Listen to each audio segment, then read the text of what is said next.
Right, welcome back to the next part. This is the battlefield as we left it.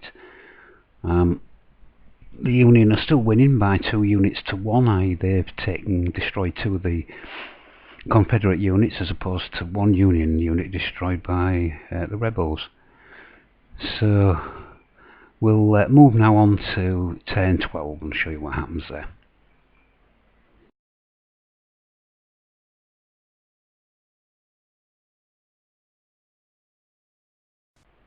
When the Union plays this card, attack left flank with 3 units, and I'll show you how those units move, and eventually the card that he picks at the end of his move.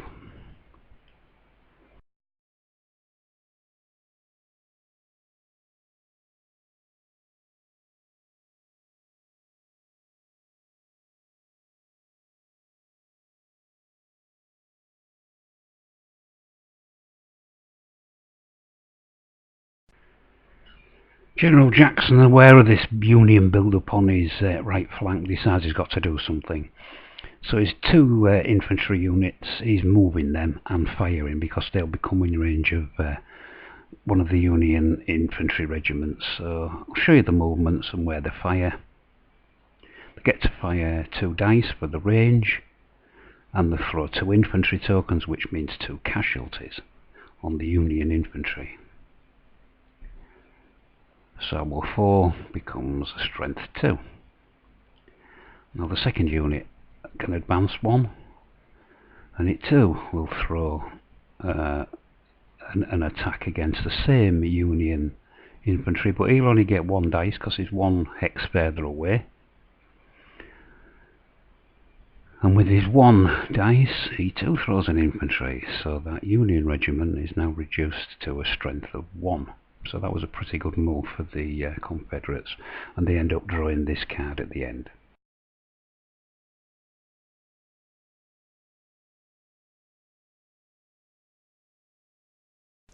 The Union player decides to move a unit in the centre, so I'll show you the movement of that.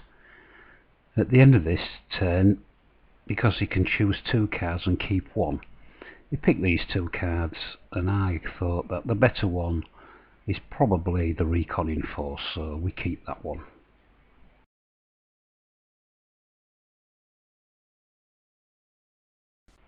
Confederates go all out to destroy that weakened Union infantry regiment.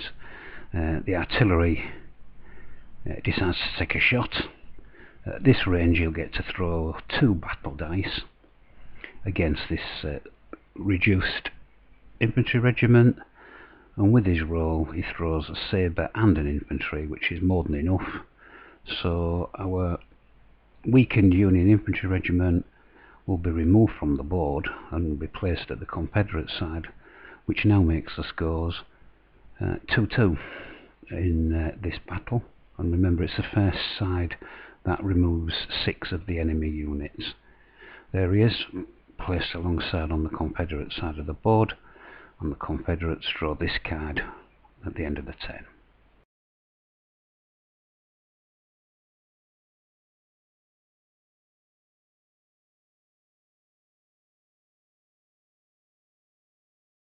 The Union play this card, which allows them to move or fire from 1 unit in each section of the board. At the far end of the board, it chooses to attack that Confederate unit, throws 2 flags, which forces that Confederate unit to fall back 2 places. So from there, he'll move all the way back to there, and in the centre, that unit is moving from there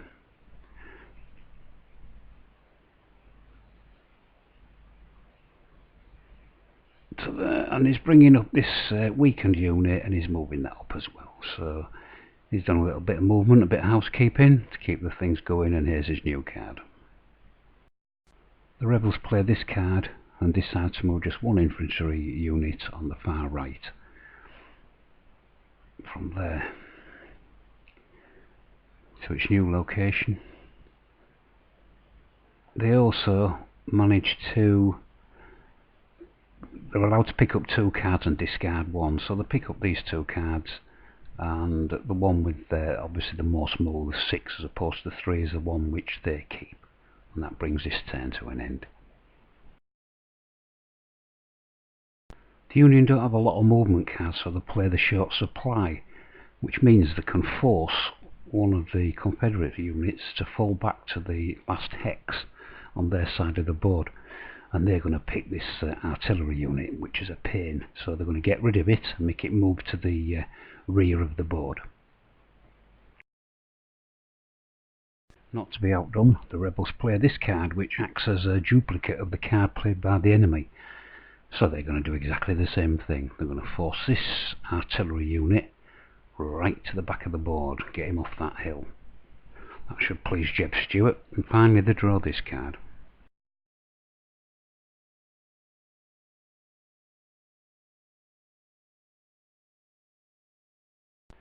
The Union play this card to move their general and his attached unit up. So on that left flank, this is the general of his attached unit. He's going to move to that position, and at the end of the turn he gets this card. The rebels now take their chance because 2 of the infantry units on the ridge are now in range of that unit with the general, so they are going to engage, and they do, and they throw a sabre and a flag, which is 1 casualty, and also pushes that unit back 1 hex. So it's reduced to 3 and it's pushed back 1 hex, and they draw this card for the next turn.